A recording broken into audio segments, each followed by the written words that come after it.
Halo, halo, halo, halo. Shalom semua. Gracious people. Kekasih-kekasih Kristus. Kita bertemu kembali di Giacomo Channel, di Rich Production TikTok. Ya, kita akan membahas 2.0. Jangan bawa orang ke gereja. Oke, sebelum mulai, Bu Gembala akan pimpin kita dalam doa terlebih dahulu. Silakan Ibu Gembala. Ya, baik, kita satu dalam doa. Kembali kami mau belajar kebenaran firman-Mu Kristus saat ini. Roh Kudus menuntun setiap perkataan dari Pastor Rich yang akan men-sharingkan isi hati-Mu Bapa. Berikan pewahyuan yang baru dan kami percaya itu akan memberkati setiap siapapun yang mendengarkan renungan saat ini. Kami pun yang mendengarkan, kami diajar, kami diberikan fokus yang baik, kami mudah mengerti firman-Mu, termanifestasi dalam kehidupan kami, dan jadi kekuatan dan kesehatan juga bagi tubuh kami. Terima kasih ya Bapa, kami mau menikmati Kristus saat ini melalui pelayanan saat ini. Dalam nama Tuhan Yesus, haleluya, amin. Amin, amin, amin. Ya, saudara, ini bagian yang kedua ya, 2.0. Jangan bawa orang ke gereja. Masih dalam payung besarnya Grace Enlightenment. Apa itu Pastor Rich, Grace Enlightenment? Ya, sudah kami taruhkan di deskripsi. Jadi ada tinggal baca, copy, simpan untuk direnungkan ya. Oke. Mungkin Anda berpikir, wah Pastor ini kurang kerjaan nih. Kasih judul, jangan bawa orang ke gereja. Kenapa? Waduh, sering kita dengarkan. Bergereja di mana? Bro, Bapak Ibu, di gereja A. Wah, jangan di gereja itu. Gereja itu bla bla bla bla bla bla bla. Bli blak bluk, iya kan? Oh jangan, di gereja saya aja. Di gereja kami itu, mulai promosi nanti. Di gereja kami itu ting tang tang ting tung tong tong tong ting tang ting tung ble ble, ya kan? Paling sering kita dengar itu. Kita ditanya di gereja mana, kemudian disampaikan, kemudian diajak ke gereja yang mana lagi karena macam-macam alasan. Saudara, sebenarnya judul ini saya pilihkan untuk bermain di pikiran kita semua. Jangan Anda langsung mikir, wah Pastor ini lagi ngaco ini. Enggak, saya lagi mengkritik keras. Mengkritik keras siapa? Ya yang merasa aja. Yang tidak merasa, ya nggak apa-apa sih.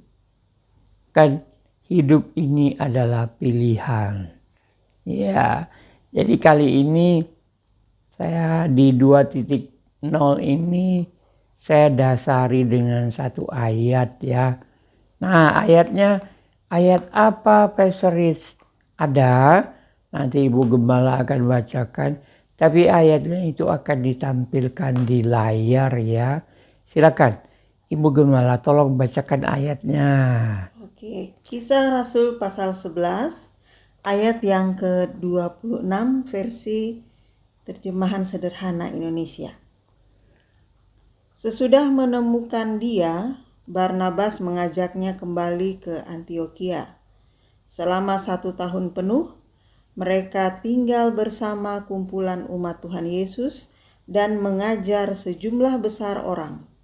Di kota Antiokhia itulah untuk pertama kalinya para pengikut Kristus Yesus disebut orang Kristen. Nah, kalau Anda yang kuliah teologi ya, pasti Anda pernah mendengar istilah ini.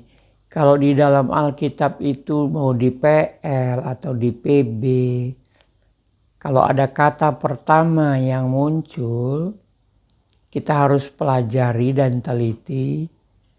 Kenapa begitu, Pastor Rich? Sedikit berbagi saja ya. Karena kalau kita kuliah, kita akan diberitahu bahwa kalau kata itu pertama sekali muncul di Alkitab, berarti kita harus pelajari karena maksud dari kata itu tuh akan mewarnai keseluruhan dalam Alkitab. Jadi kita harus pelajari. Nah, kata Kristen itu pertama kali muncul dalam PB itu di sini. Ini pertama sekali kata Kristen. Ini kata Kristen tuh enggak muncul di Ambon pertama. Enggak muncul di Batak. Enggak. Munculnya di mana? Di Antioquia. Sebuah kota yang masuk dalam wilayah kerajaan Romawi ya. Jadi dia bukan wilayah orang-orang Yahudi. Bukan. Tapi kalau istilahnya itu Gentile. Daerah orang kafir. Daerah orang penyembah berhala. Nah, di wilayah kerajaan Romawi inilah, di kota inilah kata Kristen itu pertama sekali. Nah, makanya kita perlu belajar yuk. Apa penyebabnya kata Kristen pertama sekali muncul di kota ini? Tidak di kota lain ya. Tidak di Yerusalem, Bu Gembala ya. Tidak di Bethlehem ya. Tempat Yesus lahir. Tidak di Nazaret ya. Tidak juga di Galilea ya. Wow. Anda bertanya nggak? Anda penasaran nggak? Kata Kristen pertama muncul tuh di wilayah bukan Yahudi, tapi di wilayah kafir. Di wilayah penyembah berhala. Nah, sama-sama yuk. Kita belajar yuk.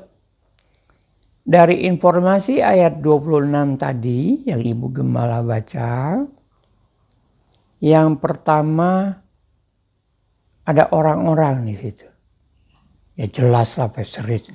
Masa kota nggak ada orang? Ada, namanya kota hantu. Ya itu di film-filmnya. Nah, di kota itu tolong diingat, sebelum ada dibilang Kristen pertama sekali, tapi kalau ada perhatikan kalimat itu nanti ada lihat di layar ya. Nanti akan ditampilkan oleh Ibu Gembala. Ada kata kumpulan orang-orang pengikut Yesus, betul ya? Nanti ada cek. Kumpulan orang-orang yang menjadi pengikut Yesus. Berarti coba Anda tanya secara nakal sedikit berpikirnya. Berarti mereka ini udah percaya Yesus belum, Pastor Rich? Nah, di situ kita harus berpikir. Oh iya, sudah berarti ya. Mah. Kumpulan orang-orang yang mengikuti Yesus. Ngapain ngikut kalau nggak percaya? Do you understand what I'm talking about? Wih, mantap. Ke Inggris-Inggrisan. Jadi pada saat itu di kota Antioquia itu sudah berkumpul para pengikut Yesus itu. Dan datanglah Barnabas dan Paulus. Dikatakan tinggal bersama. Tinggal bersama itu berarti berinteraksi. Dan ada yang lebih, bukan hanya tinggal bersama, tapi belajar dan diajarkan. Nah, ini poin yang pertama saya kritik kita orang Kristen sekarang.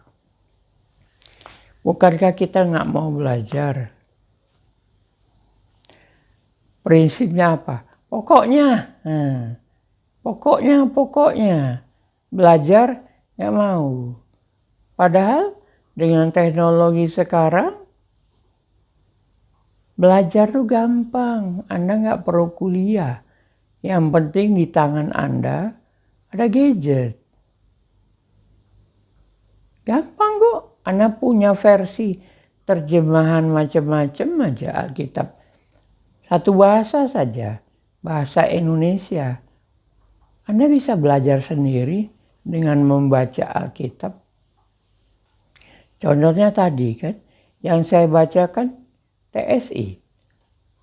Langsung dapat informasi.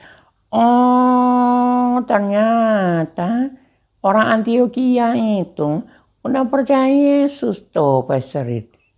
Sudah. Nggak perlu kuliah 5 tahun saya ya. Kecuali Anda punya waktu, Anda punya biaya, silakan, nggak apa-apa kok. Saya tidak menentang Anda yang kuliah, malah bagus. Kalau ada waktu, tenaga, uang, silakan.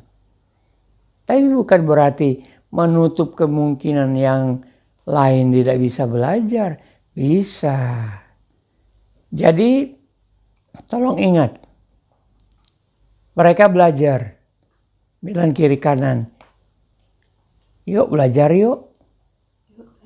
Yuk belajar ya Bu Gembala. Kami sampai sekarang masih belajar nih, menggali. Jadi Anda yuk mulai biasakannya membaca Alkitab, minimal dengan ada versi bahasa Indonesia yang lain. Supaya Anda bisa belajar kalimat-kalimat itu. Kemudian saya katakan, berkumpul mereka itu. Berkumpulnya itu bukan seminggu sekali kayak kita. Hari Minggu ke gereja, paling lama 2 jam. Habis itu balik kanan, bubar jalan.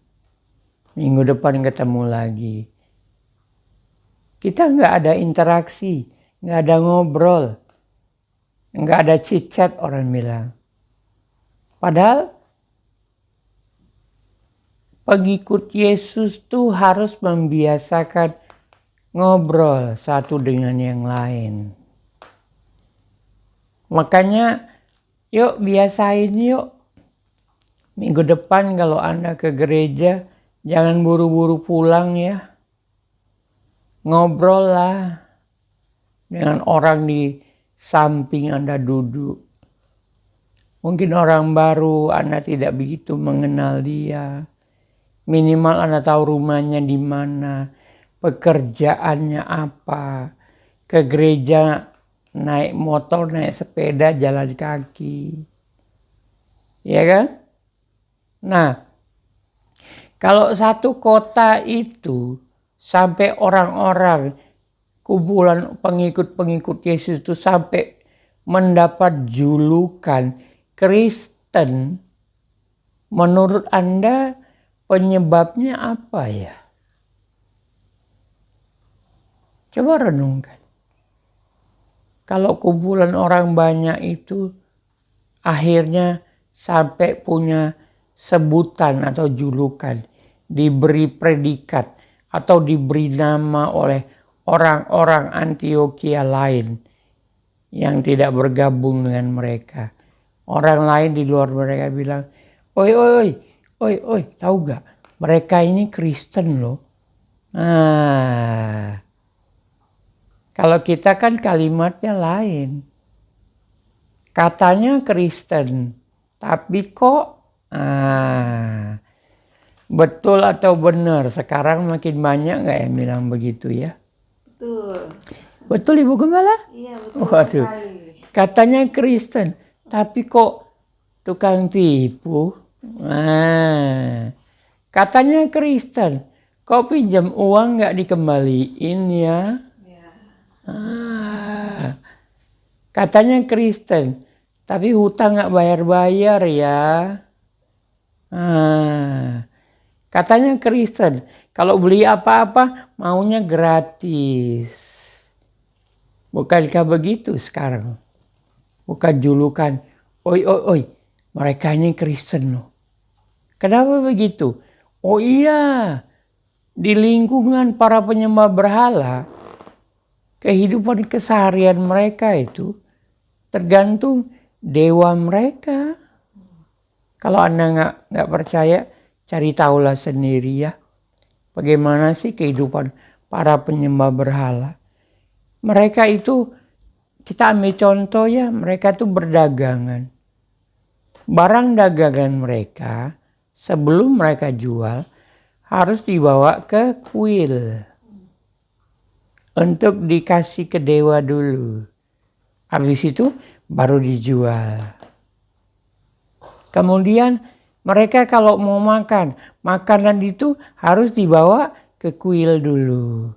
Baru mereka makan. Kira-kira kumpulan pengikut Yesus di Antioquia dan sudah belajar dengan Paulus dan Barnabas, mereka melakukan hal seperti itu enggak? Ya enggak lah. Mereka menunjukkan, nah ini yang kadang tidak muncul dari kita. Gaya hidup. Gaya hidup mereka itu berubah. Makanya orang-orang di sekitar mereka bilang, "Oi, ini orang Kristen nih. Kenapa?" Ya enggak ke kuil lagi. Bawa daging dagangannya, ayamnya enggak. Mereka makan, langsung makan aja, diolah, udah. Berdoa, bersyukur, mereka makan. Akhirnya kan gaya mereka itu terlihat. Mereka nggak sembunyi-sembunyi. Mungkin awalnya, tapi lama-kelamaan karena makin banyak mereka, dan mereka pun makin mengerti dasarnya apa, kan diajar. Akhirnya jadi gaya kehidupan baru orang-orang Antioquia kan. Dan disebutlah oleh yang lain Kristen. Nah, jangan lupa ya, kita orang Kristen tuh harusnya tuh di gereja itu peduli, bergaul, interaksi. Kenapa saya ngomong begini? Saya gunakan teknologi AI, saudara. Saya udah jelaskan kan di video sebelumnya, manusia melawan AI. Kalau Anda mau tahu, saya gunakan AI loh. Saya minta tadi sebelum kami menyampaikan ini, saya minta tolong Ibu Gembala. Saya bilang, saya ini penasaran loh sayang. Gimana sih gaya hidup orang-orang Antioquia itu? Saya ingin tahu. Akhirnya kita pakai AI. Kita tanya di AI. Bagaimana gaya hidup orang Antioquia, jemaat Antioquia pada zaman Paulus. Muncul saudara. Banyak ya Ibu Gembala ya? Ya, lumayan banyak. Lumayan banyak. Red. Nah. Menolong nggak? Menolong. Kenapa? Itu rangkuman dari, saya nggak tahu berapa banyak buku itu. Kalau saya harus baca, waduh banyaknya. Tapi intinya saya dapat adalah apa? Mereka yang sudah belajar dengan Paulus, yang sudah percaya kepada Yesus itu, mereka itu peduli satu dengan yang lain. Jadi mereka itu akan tahu Yang datang berkumpul dengan mereka itu makan tidak, jalan kaki atau naik gerobak atau naik keledai. Zaman itu ya. Kalau zaman kita ya tanyalah, ngobrol lah. Maaf bro, ke gereja tadi naik apa? Oh saya jalan kaki. Hah? Rumahmu di mana? Oh rumah saya di sana. Mungkin Anda mikir, jauhnya. Iya om, saya nggak punya kendaraan. Jangan-jangan Anda di gereja itu nggak tahu. Ada orang yang mungkin belum beli beras untuk makan siang. Kalau Anda mungkin sudah jadi. Kenapa? Pembantu sudah masak. Nah, dari ngobrol, Anda yang sudah ada makanan di rumah, dengan kepedulian dan kebersamaan, bisa nggak Anda mengajak, yuk bro, makan di rumah om yuk. Aduh om, janganlah ngerepotin. Jawaban normal kan begitu. Tapi karena kita mau menjadi pengikut Kristus yang benar, seperti nama kita, Kristen. Zaman itu tuh orang-orang di Antioquia itu mengolok-olok loh. Kristianos. Artinya itu apa? Peniru Yesus. Little Jesus, Little Jesus, Nah, diolok-olok. Tapi gaya hidup mereka itu, kalau kita teruskan sampai sekarang, setiap gereja tuh bahagia. Tidak ada stunting di dalam gereja. Tidak ada orang yang kekurangan sembako di dalam gereja. Kenapa? Ada kepedulian, ada ngobrol, ada interaksi. Yuk, kalau ibadah tengah minggu, jangan dipikirin kue apa, makan apa. Tanyakan. Hari Minggu udah ketemukan dengan bro yang pergi jalan kaki. Datang jemput kek bro itu. Bro yuk ibadah yuk, ada ibadah keluarga. Di keluarga ini. Aduh pak, saya nggak punya baju. Udah pakai baju yang ada. Betul nggak? Orang Antioquia itu tidak membeda-bedakan kaya, miskin, status sosial. Enggak, saudara. Bukankah kita malah terbalik sekarang di gereja? Tanyakan sama dirimu, renungkan. Kalau ternyata betul, benturkan kepalamu ke tembok gereja. Aduh, sakit ya Pak Serit. Ya paling tidak sadar dirilah. Tidak usah bilang dirimu Kristen. Kalau engkau tidak seperti gaya hidupnya jemaat Antioquia. Intinya, yuk belajar peduli yuk dengan sesama anggota gereja. Pahami apa kekurangannya. Mari bantu. Jangan-jangan ada yang kekurangan bensin, tidak punya bensin. Anak mungkin belum bayar uang sekolah. Yuk saling subsidi silang yuk, saling bantu yuk. Bahkan Yesus sudah memberi perintah baru kan. Saling mengasihilah kamu, karena aku terlebih dahulu mengasihi kamu. Oke deh, sampai di situ dulu 2.0 kita berdoa. Jangan lupa berlangganan ya di Jiakom sebagai tanda Anda peduli juga dengan kami. Anda kan gak mikir kan kami makan apa. Iya kan? Yang penting saya diberkati. Saya dengar Kristus setiap pertemuan. Asik. Tapi mikir gak bagaimana ini yang menyampaikan ini? Sehatkah? Sembakonya terjamin gak? Nah, saya minta nih, yuk berlangganan ya di YouTube ya, yang belum berlangganan. Yuk klik berlangganan yuk.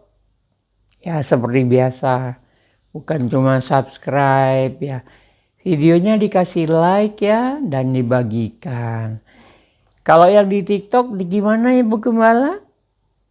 Di repost ya. Dan di like juga ya.